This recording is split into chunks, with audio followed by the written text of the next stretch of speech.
Hallo, hallo.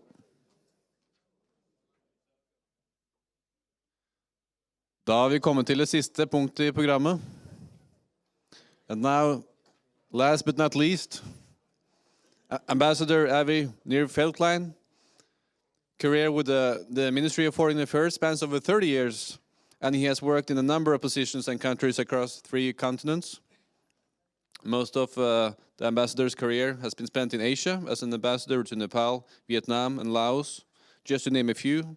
He has also appointed Deputy Consul General in Shanghai and the first Israeli Consul General to Southeast China in Guangzhou. He has also served in Thailand, Cameroon, Germany, and Jerusalem, and now we are very fortunate to have him here in Norway and Oslo.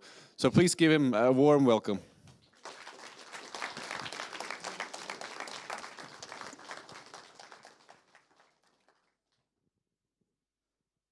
Thank you all, and great to be over here with you. I want to thank all of you for being over here, and I want to thank MIF for organizing this event, because, as you know, we are not spoiled with too many friends in Norway, but we're happy to see all of you over here. And Conrad, I have one complaint. Never, but never put me after Matti, because Matti's two talks were so fascinating that I'm feeling that everything is going to go down right now. I'm happy that we're sitting here in a very, very small, intimate room, and I'm happy that it's not going to be recorded, because I want to share with you some secret. Maybe it's not secret, Matti was mentioning it too. Israel is not perfect. That's life. But since it's kept here within us, I can tell you too that no country is perfect. No matter how big you are, or how small you are, no matter how far you are and how isolated you are, even a small island country, they are not perfect. And if you can blame anyone for this, it's probably Moses. 40 years walking out of Egypt until reaching the roughest neighborhood almost in the world and putting us over there. You know, I was checking, do you know how long does it take to walk from Cairo to Oslo? Anyone can guess? 40 days and 12 hours. 40 days and 12 hours from Cairo to Oslo, and to Moses it took 40 years to bring us to this desert country in the Middle East. Well, no surprise that Israel was behind the application of Waze, because if we will have it 3,500 years ago, maybe we'll end up in Fornebu instead of the Middle East. Well, I have no complaints. I love Israel. I'm proud Israeli. And I believe that really being where we are is telling us to be what we are.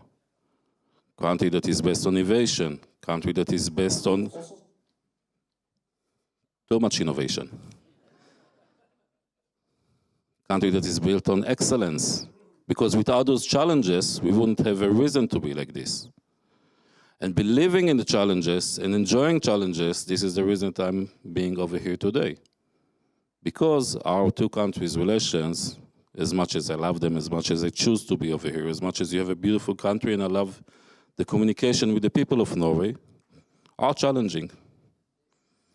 You had yesterday over here the ambassador of Norway to Israel, my very good friend Koreos. Koreos is a good friend of the relations between our two countries, and is doing wonderful things for those relations. Corey was talking about the potentials in our relations. The potentials are there. And it's for us to try to work on it. But since I met already so many of you, and so many of you were hearing me before, I don't want to stop again about those potentials. If you'll have questions at the end, I'll be happy to answer them. But I want to focus on something that is totally different. I don't want to talk about the Norwegian-Israeli relations today. I want to talk about Israel's position in the world. I want to talk about a campaign, a systematic campaign of delegitimization of Israel, of demonizations of Israel. I think this is a time to call a lie what it is, a lie. But let's start with a musical quiz. Feel free to raise your hand. How many of you know Bonnie M? Almost all of you. You know that probably today Bonnie M will be tagged as racist, colonialist, erasing Palestine music group. Why? Can you sing about one song that they were singing that will tag them as one? Yeah, don't go to this terrible world, Zion, where they remember Zion. How could they dare erase Palestine but mentioning the word Zion? What does Israel has to do with Zion? This is the world that we're living in.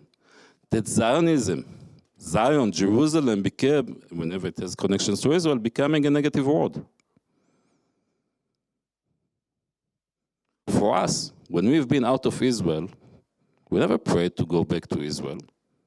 We're praying to go back to Zion, to Jerusalem. Today, whenever we said that we've been part of Jerusalem, whenever we said that there was a temple over there, this is almost offending. Israel was marking a few weeks ago, last month, 75 years since we've been able to regain our independence. To regain our independence in our 3,800 years old country. The UN that have decided about the partition plan in 1947 have decided to mark it in a very significant way, to call it Nakba.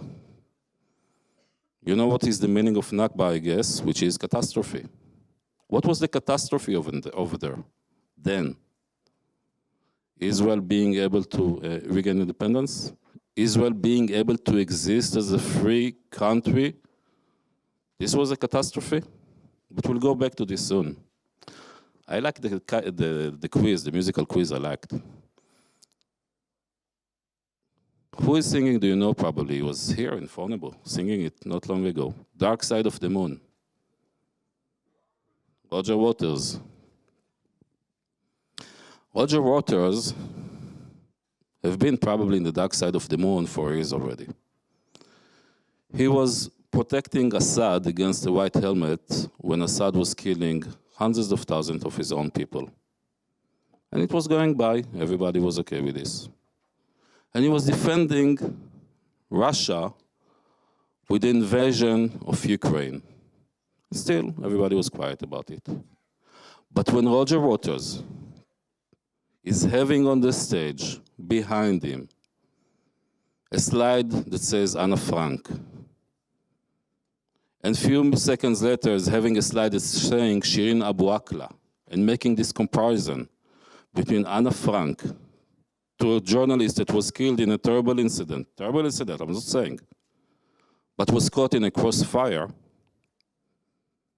He is being cheered when he's being called anti-Semite by the so-called human rights protectors of the world. You'll never hear them talking about or condemning him for what he's saying about Russia or about Assad. But when he's attacking Israel, when he's having this huge balloon, pig-like, with a Star of David on it, and we will say that he's anti-Semite, he'll be protected. He will be protected by people like Francesca Albanese. She's the special rapporteur of the UN on Palestinians' human rights. She probably forgot that in her mandate, when they are talking about human rights of Palestinians, it doesn't say only Israel. Because when the Islamic Jihad are shooting rockets on Israel, and 1/4 of them are falling on the Palestinian territory in Gaza and killing children, she's not mentioning it. When the Palestinian Authority is abusing the human rights of Palestinians, she'll keep silent. Or when you're having people like Milan Kutari. Milan Kutari is a member of the UN Human Rights Commission of Investigation about Israel, the one that is tagging Israel, or in general, the Jewish lobby, saying the Jewish lobby is controlling the social media. He was tagged as anti-Semite, not by us, by others. But he'll obviously protect Roger Waters. But we shouldn't be surprised. We shouldn't be surprised because it's coming really as an organized campaign. When the UN, and I'm going back to the Nakba event, that Mahmoud Abbas was sitting over there and tagging Israel establishment as a catastrophe, Might be a catastrophe for the Arab people that were living in Israel, for those that call themselves today Palestinians. It might be a catastrophe, but it was a self-infected one. Because they were the one not to accept the UN partition plan. We did accept it. But when he's sitting over there and comparing Israel to the Nazis, saying that we are lying like Goebbels. Why? Because we said that we made the desert bloom. We are lying, because it was done there before by the Palestinians. But he was not only calling us Goebbels, he was also condemning Ursula von der Leyen. Because when she was congratulating us for our 75th anniversary and saying that she was in the desert and she saw how we made the desert bloom, he called her racist. You know what was happening when he was comparing us to the Nazis in the UN? What the foreign delegation that was sitting there, including European delegations, some European delegations, because most of them were boycotting the event. How did they react? Exactly as you are reacting. They said nothing. They said nothing while he was saying it in the hall, and the government was saying nothing afterwards. It's okay to equal in the UN Israel to the Nazis. And it shouldn't come as a surprise, because when Mahmoud Abbas was in Berlin, standing next to Chancellor Olaf Scholz, he was blaming Israel for inflicting 50 Holocaust on the Palestinians. 50 Holocausts in Berlin, this is what you have to say? Have you heard international condemnation? No. Before, when he was standing at the European Parliament, he was blaming Jewish rabbi for encouraging settlers to poison the wells of the Palestinians. Reactions of the whole? Standing ovation to the words of Mahmoud Abbas. So this is the world that we are living in, unfortunately. And Israel is facing criticism that no other country is facing. Part of a campaign. No other country in the world is being compared, their action is being compared to the Nazis. Yes, Putin did it with Ukraine recently, but you know what we think about his invasion into Ukraine. I heard, Mati, what you said, why we are not active. Maybe we're becoming more active on the Ukrainian issue now.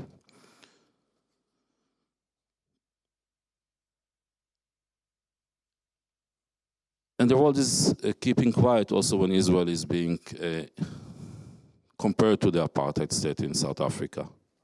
First, I think that this is a disrespect for the real victim of apartheid.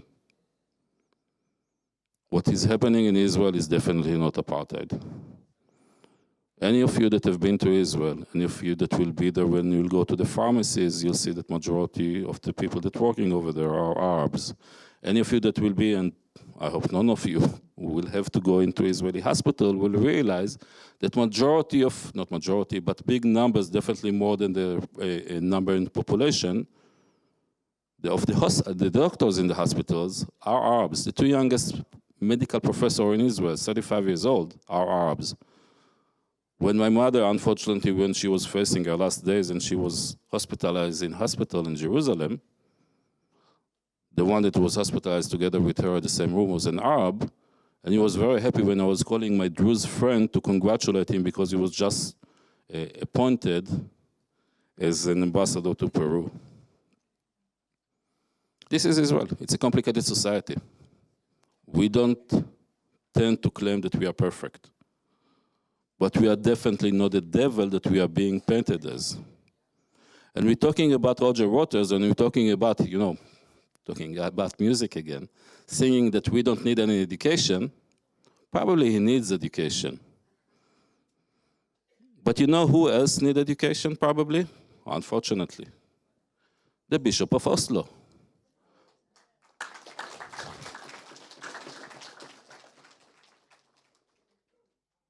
Three weeks ago, in the demonstration out of the Storting that was tagged 75 years of the Nakba, under the slogan of boycott and apartheid, she was asked by Dagen, after an interview with me, how does she know that there's an apartheid in Israel? So she said, I know because my South African friends tell me so. So I invite the Bishop of Oslo to come and visit in Israel and to see in her own eyes that there's no apartheid in Israel. I'm going to give an example that maybe I shouldn't give, but again, since it's not being recorded, I can give it. You know who was the judge that was sending our president to jail? What was he? He was Arab. In what other state could you believe, in what an apartheid state you can believe that an Arab will send your president of state into jail and he would be going to jail? But if it's too far away to go to Israel, I suggest that the bishop will just be visiting her own city. And she'll go on to visit the Muslim community of the Ahmadiyya. Ahmadiyya Muslim community is being persecuted all over the Middle East, beside of one country, Israel, where they are flourishing, enjoying full freedom of religion. Another community that is being persecuted, for example, in Iran, is the Baha'i community. Their world center is in Israel, enjoying freedom of speech, freedom of religion. We are in the middle of the Pride months. Soon Oslo, on 1st of July, are going to have the Oslo Pride Parade. Last year, for the main stage, after the terrible terror attack in Rosenkrantz Street, one of the speakers, one of the official speakers, was crying from the stage, "Free Palestine." Free Palestine on a Pride Parade. We had last week in Jerusalem a parade of 30,000 people, Pride Parade. We had in Tel Aviv a parade of more than 100,000 people just last weekend, this weekend, started on Thursday. Can you imagine a Pride Parade in Free Palestine in Gaza? Who is going to speak over there? The leaders of the Hamas?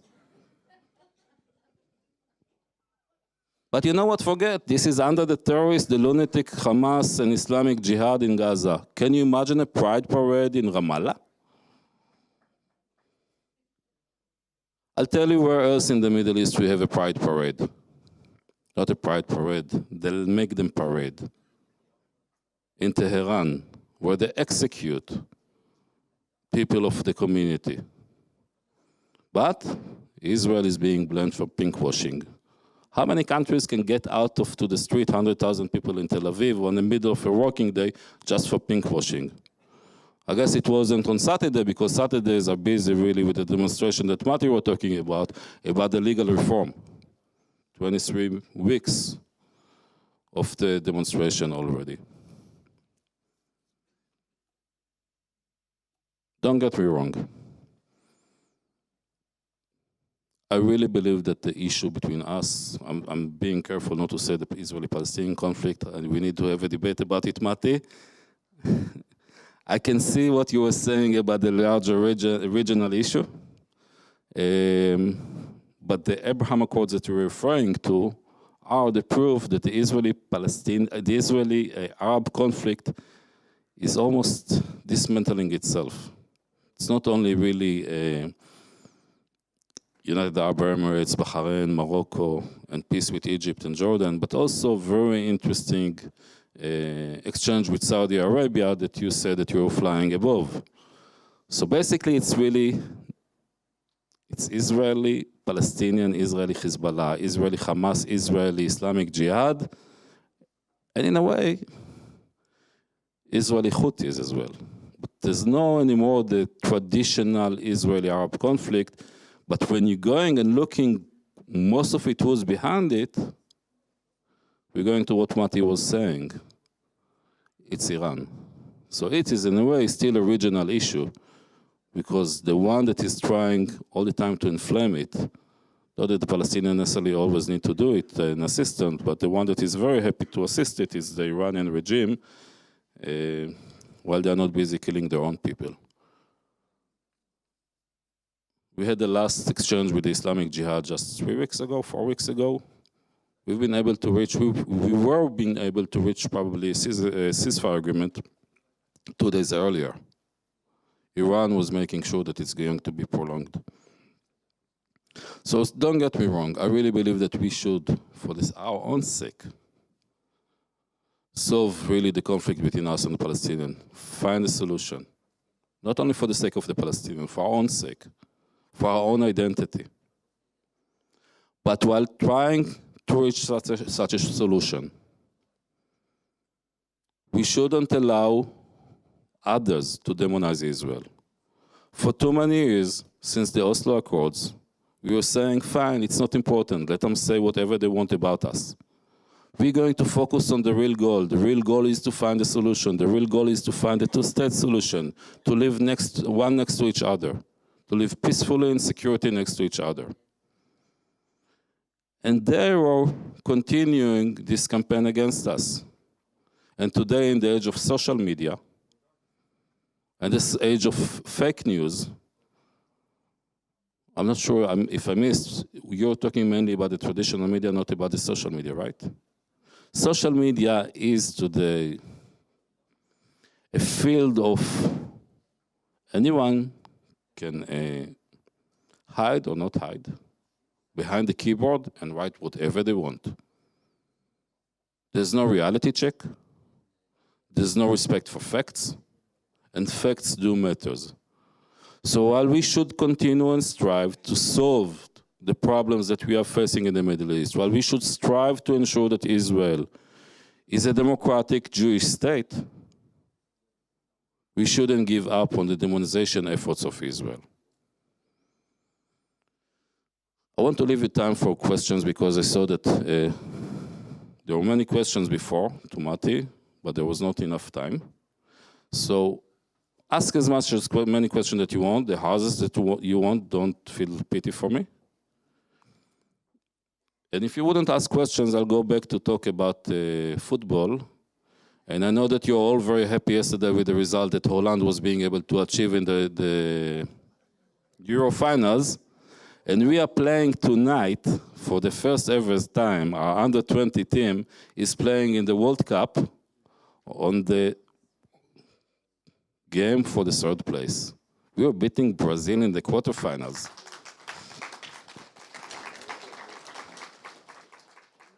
So thank you all. Thank you, Miff, very much. I really appreciate your organization, not only today, but in general. It's very important for us. And don't get me wrong. I was talking about demonization, but the relations between Israel and Norway are very dear to me. But you know it because many of you heard me before. And I'm really a big believer in the great potential that we have in the relations and cooperation between our two people. Science and technology, research and development, we can do excellent things, not only for our two countries, we can do excellent things for the benefit of humankind. So thank you all.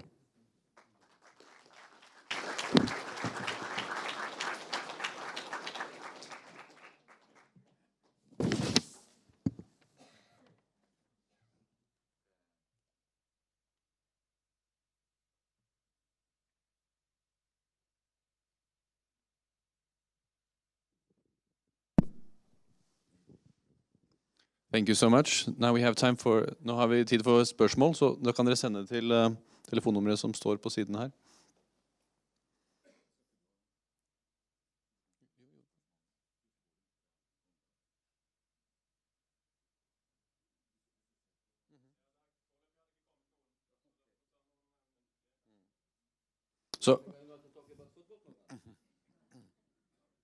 So in the meantime, I have a question for you because Sure. we had the Norwegian ambassador to Norway with us earlier, and he pointed out some challenges between the Israelis and the Palestinians, and he was asked what would be the one thing that each party should do to get closer to each other and be able to solve some things, and he said on the Israeli side they need to commit to peace.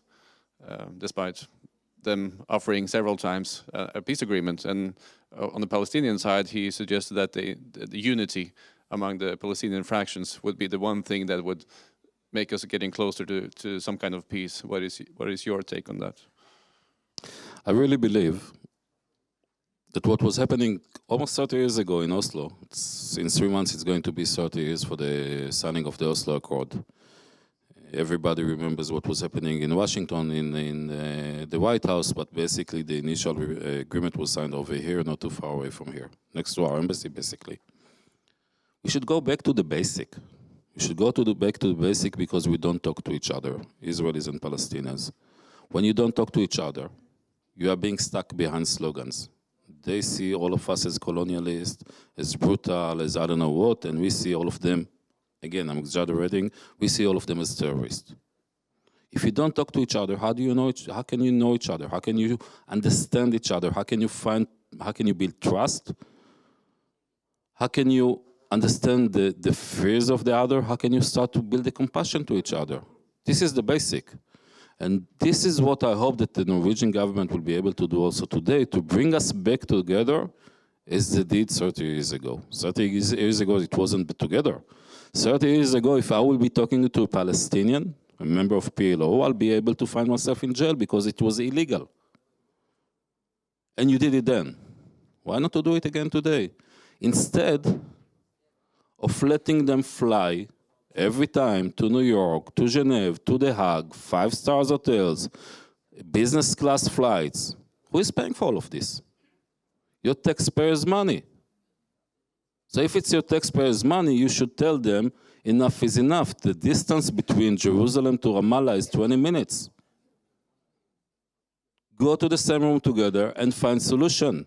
You won't find it by incitement above international organization podiums. And we also should be serious and go to the same room. And remember one thing, again, talking about the Abraham Accords. In my previous position in the ministry, I was in charge of relations with countries, in between many things that I was in charge of, relations with countries that we don't have diplomatic relations. 9 days after I came to office, Abraham Accords were signed, and I was lucky enough to participate in a very limited launch. It was COVID time, and it was at the Ben Gurion airport because they couldn't allow any delegations to come into Israel, so we're receiving the first ever delegation from the UAE, first official delegation for UAE in Ben Gurion airport. And we're having lunch, 4 people from each side. Our foreign minister, our economic minister, 2 of us from the ministry, and from the UAE delegation, there are a Minister of Trade and Minister of Economy and another 2 officials. And one of the UAE ambassadors said something that for me is very beautiful. He said, God gave us eyes in the front of our face and not in the back, in order to be able to look forward and not to look backward. This is what we and the Palestinians should do. We can say that the whole of the country is ours. They can say that the whole of the country is theirs. We can go back to narratives, their narratives for, I heard one of the leaders saying that they've been in the land of Israel already for 1.5 million years. Interesting. It's not important. There is a reality on the ground, and the reality should be solved for the benefit of both people. If there is a big dream should be for them and for us, there should be only one dream. To ensure that our kids are living in a peaceful environment and stopping the bloodshed that we are inflicting on each other for too many years. Thank you. So we have a wide range of questions here. One person asked regarding the vaccination regime in Israel, and if some people lost their jobs because they rejected to be vaccinated. I might be wrong. I don't remember that anyone was losing their job for rejecting injections. I know that we are not even allowed to prevent people that were not working from the ministry from coming to work on specific let's say, responsibilities in the ministry, let's say those that are dealing with electricity and those that are dealing with communication, even if they are not workers of the ministry. But I might be wrong, not that I know. What are the top 3 policy changes in the Norwegian government that could make relationships to Israel better? We really appreciate, I personally really appreciate, as I said, the contribution of the Norwegian government for the Oslo Accord. bringing us and the Palestinians together. And it seems that since then, the Norwegian government is putting a lot of efforts really to promote understanding and peace between us and the Palestinians, and this is appreciated as well. What we are missing is the bilateral relations between Israel and Norway. It seems that with the big emphasis that is being put on relations or promoting relations between us and Palestinians, promoting peaceful agreement, they forget that there's a need also to have a normal relation between Israel and Norway. And this is affecting our relations. And I'll give you an example, US is very much really worried also about looking about what's happening between us and the Palestinians. The Germans are doing so too. But we're having strategic relations with those two countries. So when Washington or Berlin have something to say to us, also on the Palestinian issue, we have to listen, or we do listen, because it's affecting also our bilateral relations. If Norway would like to be more relevant also on the Middle East issues, they should have also normal relations between us and just normal bilateral relations. Our relations are focusing mainly on export of salmon from Norway to Israel. 83% of Norwegian export to Israel is salmon. You don't build your bilateral relations on salmon, sorry. We can also buy a Polish salmon. Believe me, it's good. The Swedes sell in IKEA in Israel, they are selling Polish salmon. This is something between Sweden. You should ask them why they do so. I really believe when we're looking on this world, the challenges that this world is facing, especially after the Russian invasion to Ukraine, the effect of food security in different parts of the world, the focus that Norway government is putting on food security in Africa, I really believe that we should bring our researchers together, try to look together on challenges that this world is facing, and work together to find solution. You've been privileged to be born in a beautiful and successful country. You are doing wonderful without Israel. But we are doing also wonderfully without Norway as well. And this is a pity, because we can do so much better if we do it together, and we can contribute so much. We've been already privileged, but imagine that if we'll do it together for those that are less privileged than us. This is what we should do. This is what we should focus on.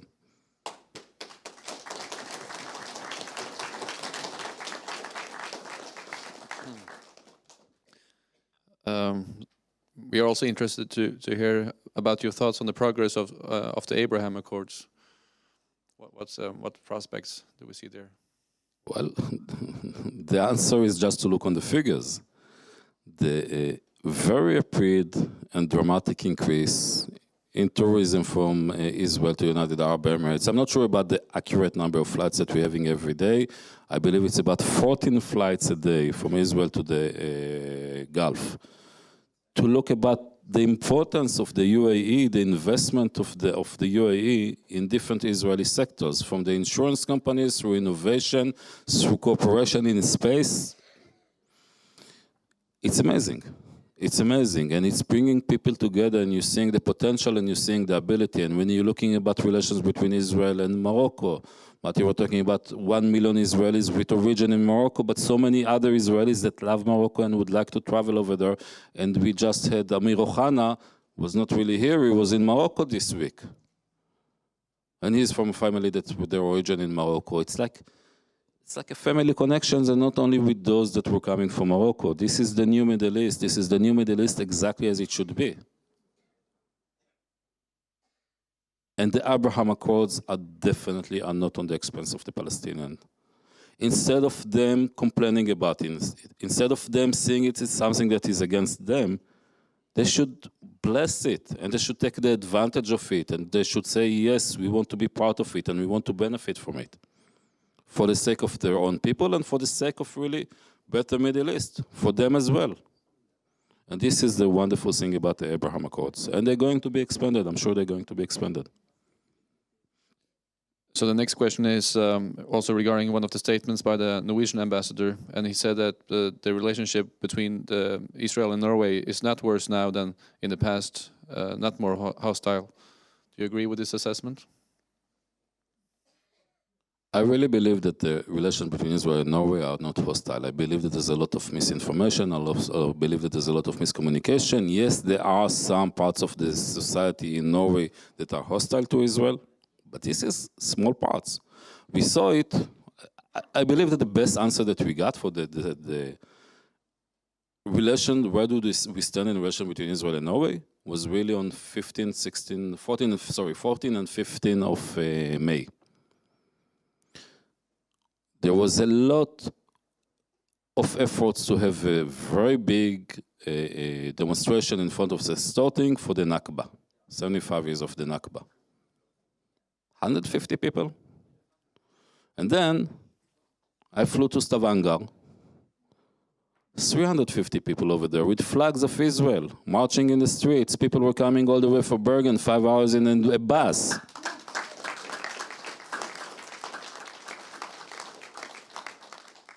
So I believe it's wrong to talk about hostile relations between Israel and Norway. There are different parts of society. Some of them are more vocal, and some of them are polite and nice, like you in this room.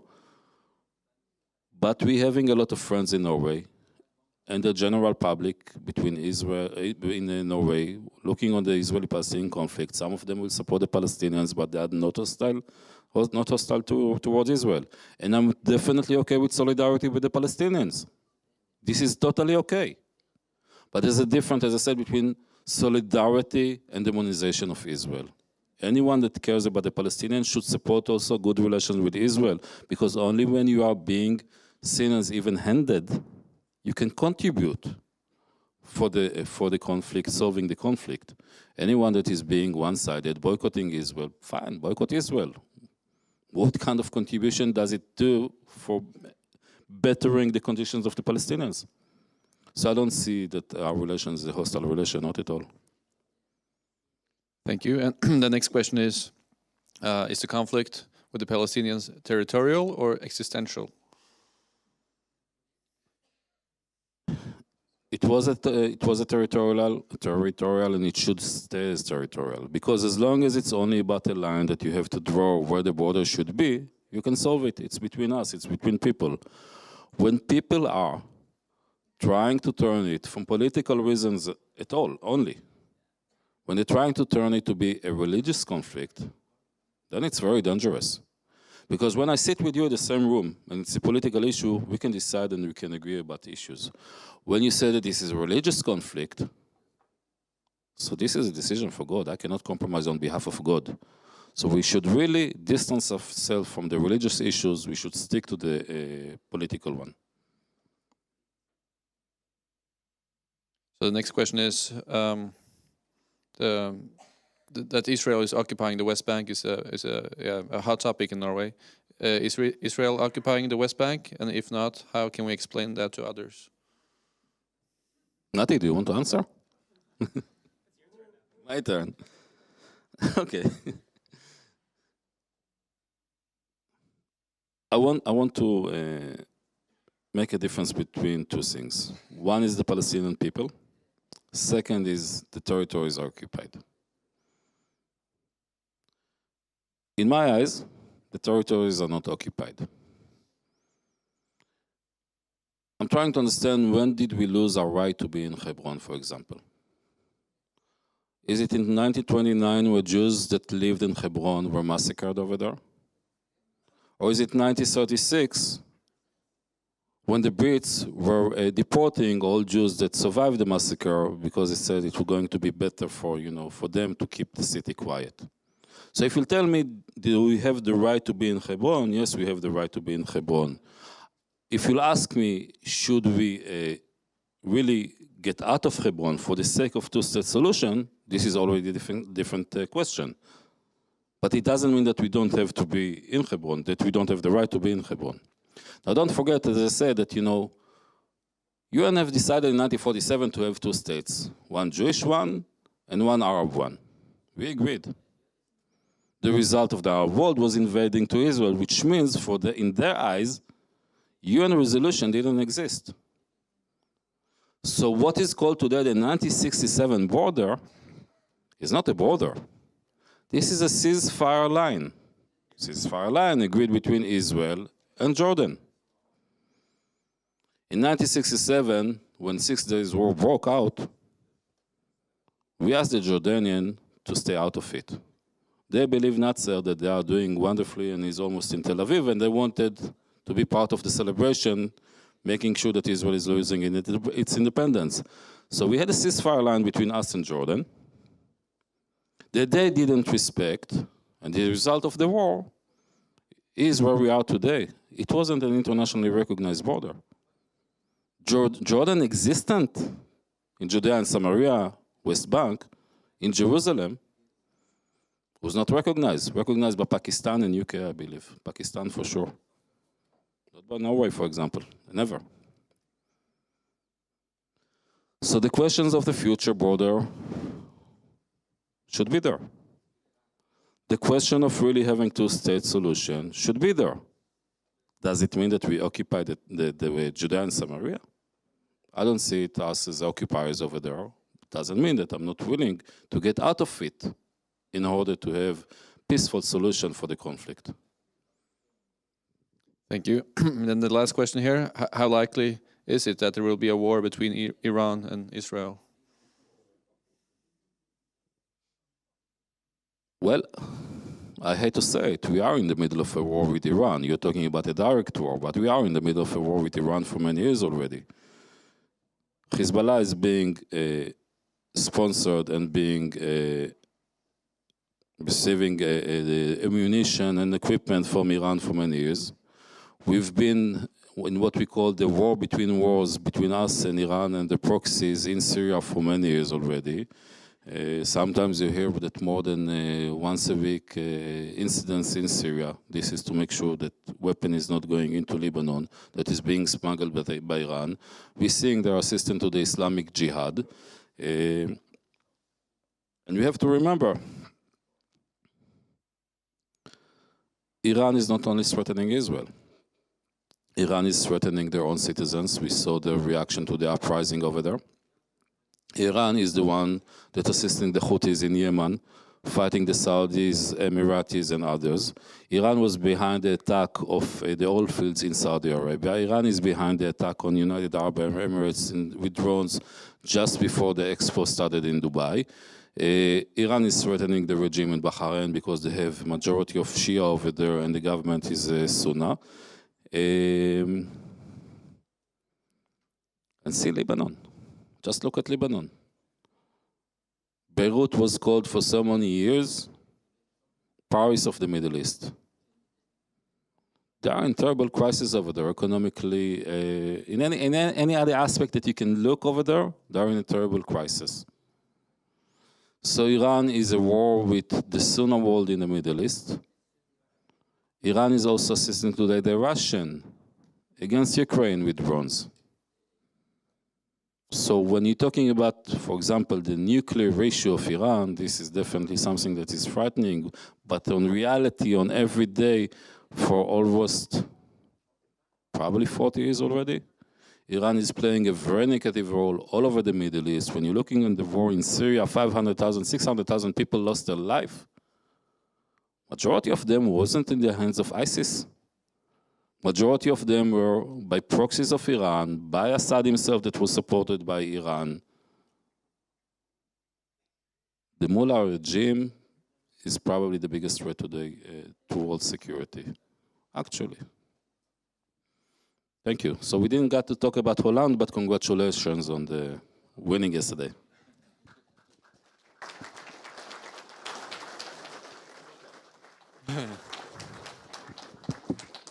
Yeah, so thank you so much, Mr. Ambassador. It's a great honor and pleasure to listen to you and get a nuanced picture of what's going on. I think there are a few people that are better positioned to give us a picture of what's really going on in the Middle East and in Israel and abroad. And thanks for pointing out the double standard by the international community and that part. So thank you. Thank you, and thank you all, and thank you for having me. And again, thank you for MIF, for the wonderful that you're doing for so many years. We appreciate it very much. We don't take it for granted, so thank you.